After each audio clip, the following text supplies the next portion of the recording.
tarde, doutor Marco Antônio. Doutor Fernando, advogado penalista, militante.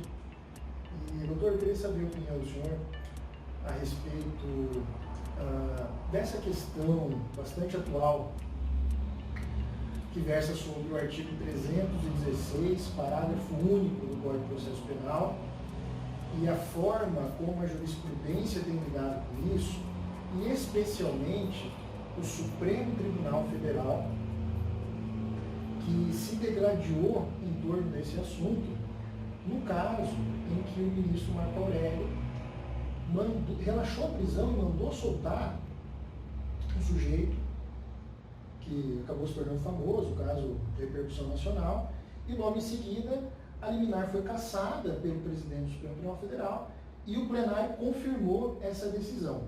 O que o senhor acha a respeito disso? Doutor Marco Antônio Confesso Agnello, advogado, meu colega, deixa eu dizer um negócio para o senhor. STF é a casa que guarda e que defende a Constituição Federal, né? Ou é a casa que tem trazido uma certa insegurança jurídica para o mundo jurídico brasileiro, para a sociedade e para os juristas em geral? Essa é uma maneira irônica de lhe responder a pergunta, mas o que eu posso lhe dizer é o seguinte: veja, doutor Marcos, se realmente não existe condição hierárquica do presidente para com os demais pares do STF, e lá então não existe nenhuma hierarquia e o presidente ou a presidência do STF não é hierarquicamente superior a nenhum ministro, me parece que o ministro Fux deveria ter consultado o ministro relator antes de se manifestar. Até porque eu entendo que a presidência do STF nada mais faz do que gestão da coordenação. No entanto, há que se dizer que com relação à análise do caso concreto, a decisão do ministro Fux atende aos ditames, eu diria, da lei em geral. Talvez não do artigo 316 e não do seu parágrafo único. Me parece que o ministro Luiz Fux vai além e se remete à própria Constituição Federal, então, que, no caso, é a missão dos ministros do STF defender.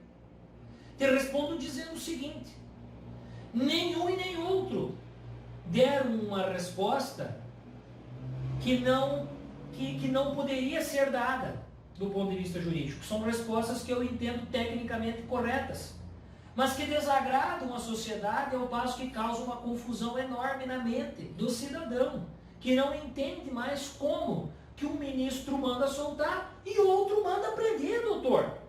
Um manda prender e o outro manda soltar, enquanto é incontroverso que se trata de uma pessoa que tem antecedentes criminais.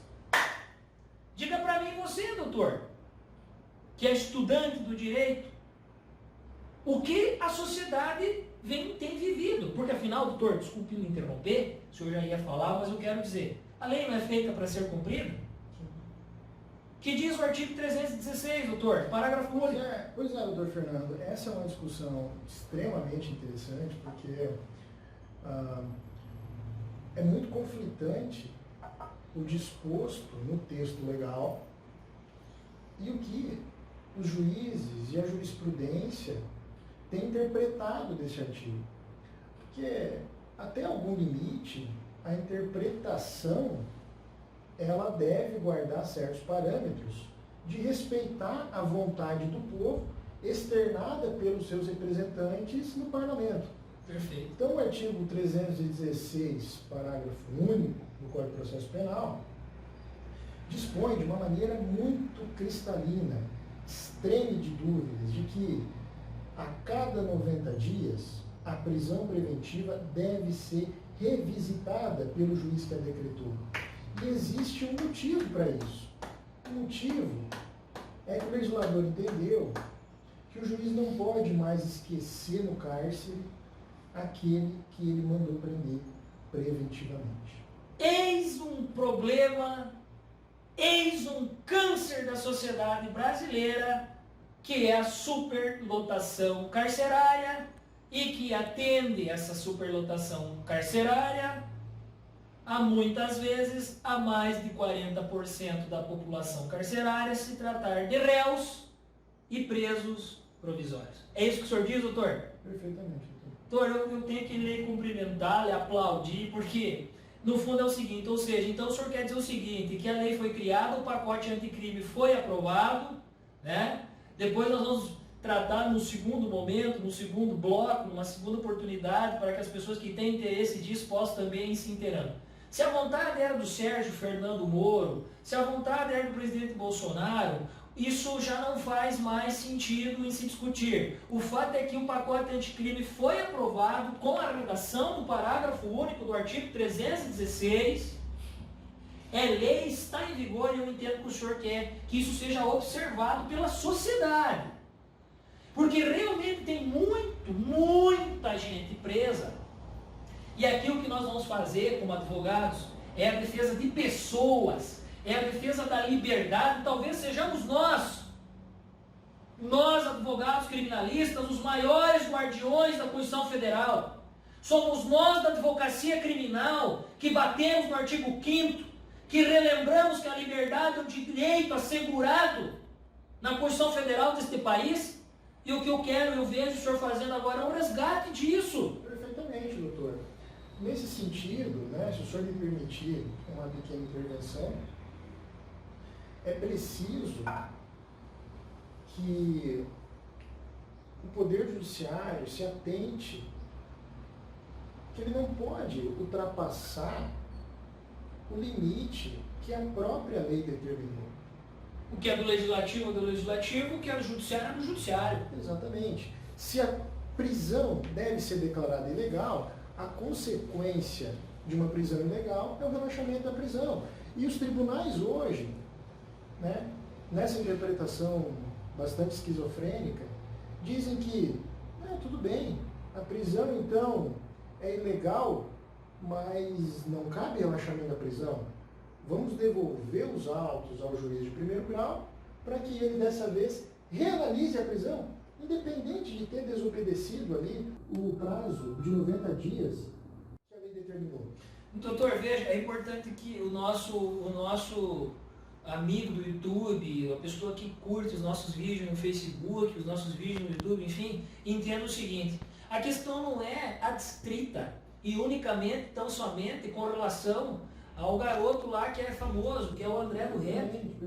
Se para ele a análise, se no caso dele houve essa repercussão, isso é uma situação que não cabe a nós aqui discutir, mas entendo que essa mensagem tem que ser levada à sociedade brasileira, de que realmente os juízes precisam repensar as prisões preventivas que foram decretadas por razões que no momento da decretação se faziam presentes. E que pode ser que, passados 3 meses, passados 90 dias, aquela prisão não se faça mais necessária. E aí nós vamos ser cruéis, nós seremos cruéis ao dizer o seguinte: uma vez que não mais necessária é a prisão do cidadão, nós, Estado, nós, sociedades, nós, advocacia criminal, exigimos a soltura para que, inclusive, o Estado e a nação parem de pagar a conta de uma pessoa que está reclusa no sistema penal, tomando uma vaga, ocupando uma vaga de quem realmente, após sentença condenatória, com trânsito julgado, vá lá então cumprir a sua pena. Porque, afinal de contas, nós estamos tratando aqui única e exclusivamente de preso provisório, com decretação de prisão preventiva. Aquela que deve ser revisada a cada 90 dias. Porque assim, se a pessoa cometeu o crime, é bom que o cidadão entenda, doutor. Se o cidadão cometeu o crime, não cabe mais recurso, ou ele optou por não recorrer, não tem mais o que ser feito, então transitou em julgado, ele sim deve ser recolhido no sistema penitenciário para cumprir sua pena. Quanto a isso, nós não estamos tratando nada. Exato. Nós estamos tratando do réu provisório. Exato. Nós estamos falando de prisão preventiva, que o nome já diz. É uma prevenção do que então, doutor? E o Estado não cuida disso. Então, eu penso que a sua preocupação é muito grande, é justa. E eu entendo sim que muitas pessoas devem analisar aí, ver seus familiares, para tomar conhecimento de se o juiz está ou não analisando a cada 90 dias a necessidade da manutenção, né? É uma conversa que vai esbarrar certamente em uma série de outros tópicos que eventualmente podemos explorá-los em futuras discussões. Certamente o legislador levou em consideração não só razões jurídicas, mas razões práticas, humanitárias, de política criminal, Perfeito. que não podem ser ignoradas. Não podem, não devem, mas estão sendo, doutor. Historicamente estão sendo.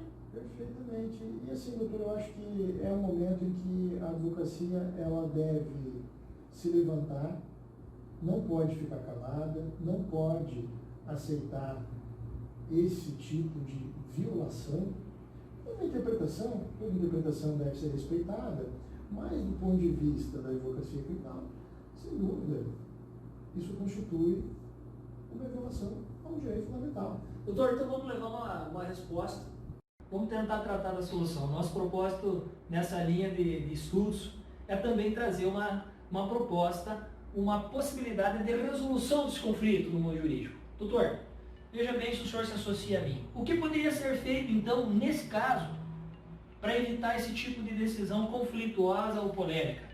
Quem sabe nós, que somos também cidadãos e temos também o direito de guardar a Constituição, poderíamos propor o seguinte: que os ministros dos altos tribunais se abstenham de decidir antes de remeter a causa ao juiz que preside a execução da pena, nem que seja provisória. Que o juiz, que o ministro, que o desembargador olhe e procure conversar com o juiz que está supervisionando aquela prisão preventiva. Ou, quem sabe, conforme o entendimento que o senhor externou em outra oportunidade, que consulte o juiz que decretou, ou que determine que o juiz aplique a lei. Que olhe para o artigo 316, parágrafo único, e que lá então analise se aquela prisão preventiva deve ou não ser mantida, ou pode ser revogada.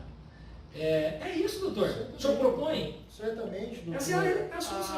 A redação do artigo 316, parágrafo único, é muito recente, né? É um pacote anticrime, no final do ano passado, e esses debates eles têm sido cada vez mais profícuos, e certamente podemos pensar em soluções que passam por várias técnicas, talvez até uma questão que tem um fundo político, né? A gente não pode ignorar a força da imprensa iluminando essa questão e trazendo essa curiosidade que o povo tem de entender exatamente o que se passa. Vamos colaborar com isso, né, doutor? Perfeito. Eu acho que talvez nos próximos vídeos a gente possa explorar os assuntos. Doutor, muito obrigado pela conversa. Foi sempre um prazer recebê-lo aqui nos nossos estúdios. Fique à vontade, é uma alegria tê-lo conosco. Muito obrigado pela explanação.